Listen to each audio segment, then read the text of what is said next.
Right guys, as we were talking about yesterday, or the previous video, about the RX10 Mark IV and how much noise it actually has, and if it can actually produce pretty good images even at a higher ISO. People for ages have been mentioning Topaz DeNoise AI.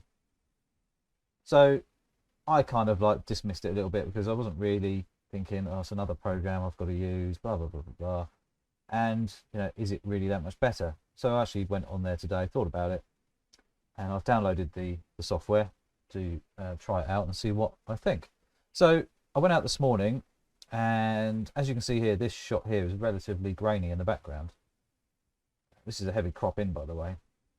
This is a crop in already of the original image. So this is taken with the Sony A7R IV, which also is another camera that can suffer with grain on occasion. So this shot here is actually shot at ISO 3200, shooting into the dark bush behind.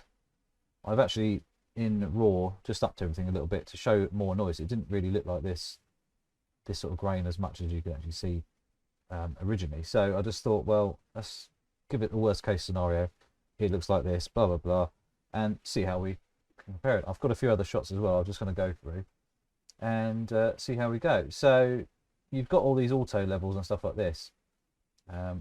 It takes a moment to update each time you do something to the image. So what I'm going to do is I'm going to remove noise. So I'm going to go about 40%, I think. See what it does.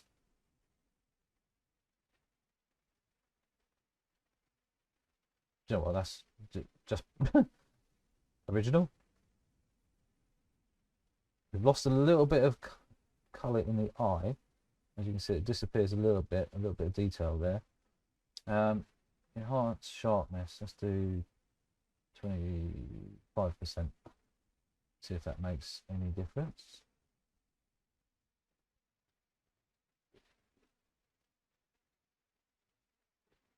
Do you know what? That's quite incredible.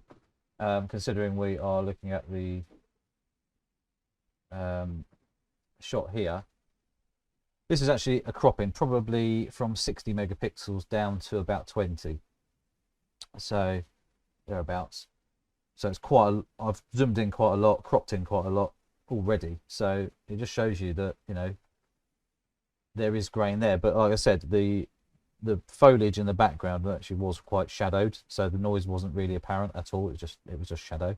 So what I've done is I've actually brought it up in post on purpose just to bring out a little bit more grain that there might be. But to be honest, this is quite impressive, to be fair. That's quite good.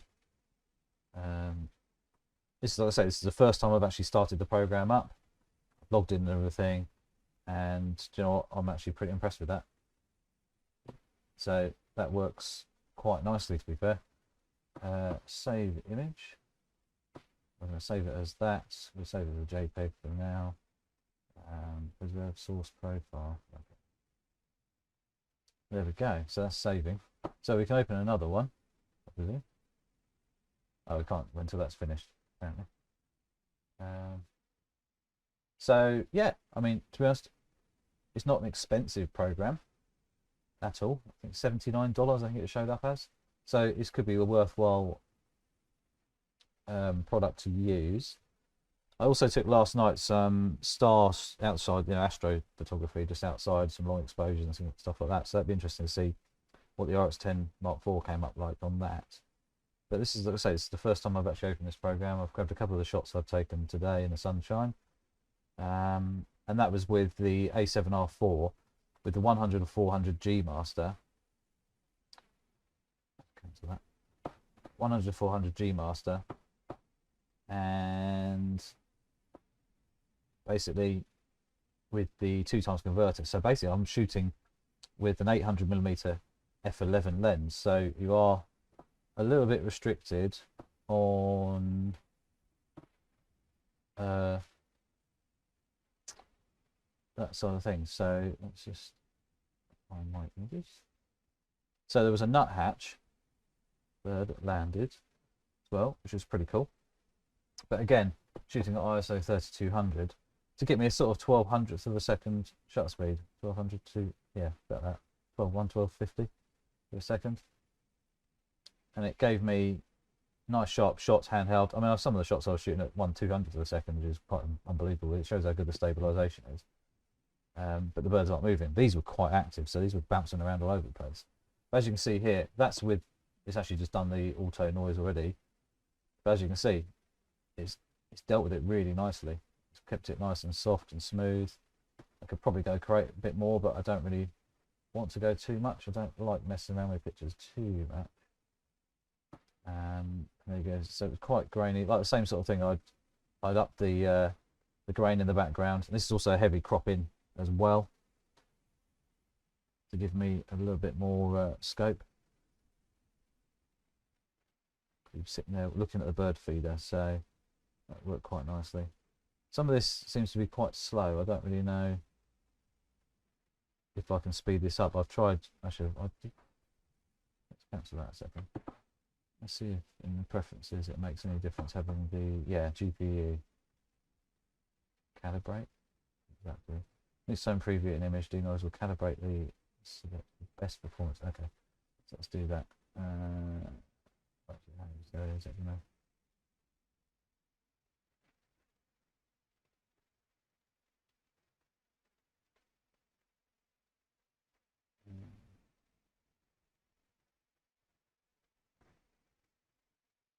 Okay, calibrating. So this might take a little while, we shall see.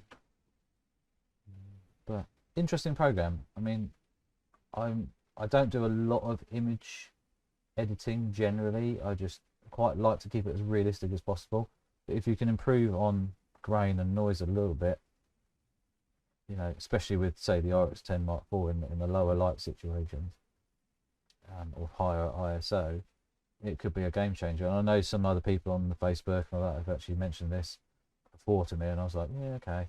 I look at it, I never really thought about it anymore.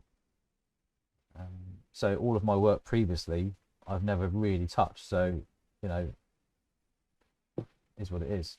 I think the problem is when we crop in a lot or pixel peep, you will see a bit of grain or whatever sometimes. But when you look at the real size image, it's not really an issue. Yeah, look at that. Wow, that's really changed it. So from a little bit grainy to that, that's quite impressive, to be fair. I'm quite impressed with that. So let's save that image. DeNoise, keep it to JPEG so I don't actually use it. That's saving. So yeah, I mean, yeah, I think to be honest, it's worth every single penny. If you want to buy this program, you can do a month trial. So that's what I'm doing at the minute. So I think that could be worthwhile. Just doing a month trial, just to see how you get on with it and everything. You can integrate it into Lightroom. I don't use Lightroom. I don't know about Photoshop though. I need to have a look at that. I've not really delved into it. Like I say, this is the first time I started the program up. Brought a couple of images in to look at, so just to see exactly how and what it does and how it does it and everything like that. So that seems to be pretty fair, really, on how it works. Very clever. There we go. So it's done. We don't need a preview anymore. Let's get rid of that. Shut that one down. Let's open another one. I did another shot that was a bit closer. There's that one there. So if I open so this was about I don't know, quite a good cropping. Nuthatch just pulling out a seed there out of the bird feeder. Yeah, it just improves it just that much better. The original. Gets rid of it. Do we go a bit further and see? So if we go to 60%.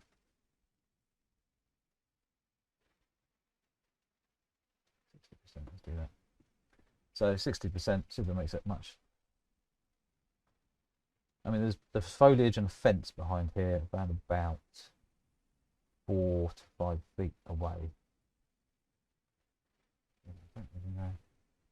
It looks pretty good. Let's go full size image so we can actually see it. Appreciate the full size shot there. Also uses quite a lot of power to generate previews. Don't really like why it works like this, but I guess it's because it's I'm pretty happy with that. Details all there still. Let's go for the original. Actually, we can do the side by side thing, can't we? There we go. So yeah, that proves the point. It definitely tidies it up nicely. Side by side view. Oh, I see. Okay, that gives us the whole shot pretty much.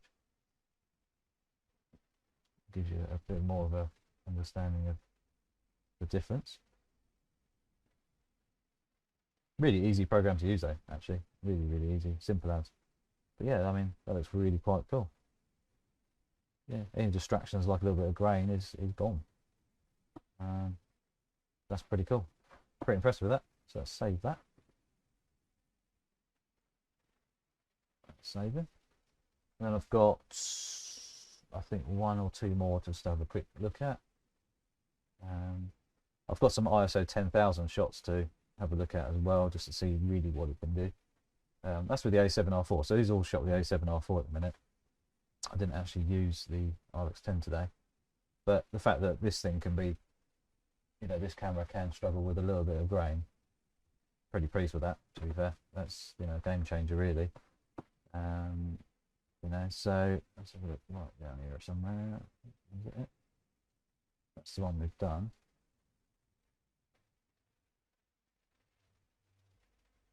That's one there. Oh, Robin.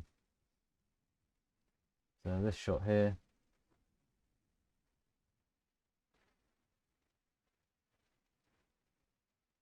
Okay, so you can see the Robin there. Quite close in. This is probably how much of a crop? Oh, blimey, that's definitely an improvement. How far away was he? Probably 20 feet or so away.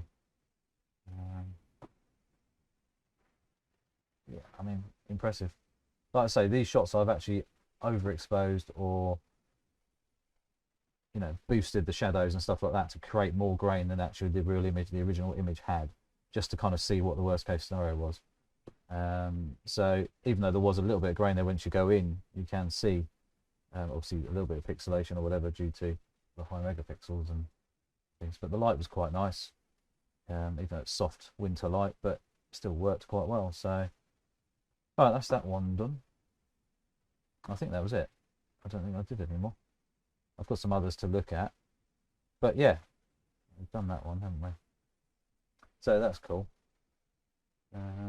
But yeah, so cool with that. Really, but yeah, a little experimentation. It worked quite cool. And I don't know how do I get rid of this stuff. I don't know. I've just got to look at this program a little bit more and work out how to set it up a bit better and actually look at the integration into Photoshop or Lightroom. Like I said, I don't really use Lightroom. But yeah, it looks really quite cool. So, and very useful by the looks of things. You know, so I shall do another video with some RX10 Mark IV stuff as well and show you the difference. If you're thinking about this program, it could be quite a good little purchase. Or like I say, they do a month trial, so try it out for a month and see what you think. If you think it's worthwhile and you're using it, if it's not for you. You know, everyone's different and everyone's got different styles of photography and how they like it. You know, especially if I'm shooting in black and white I quite like grain. A little bit of noise and grain is actually quite nice. It actually really adds a little bit more feel to the images sometimes, a bit more like the old school ways. But yeah, so anyway, don't forget to click the subscribe button, little notification bell. If you want to see some more editing shots and things like that, let me know below. And any other comments on this program, if you use it or have used it, what do you think? And let me know.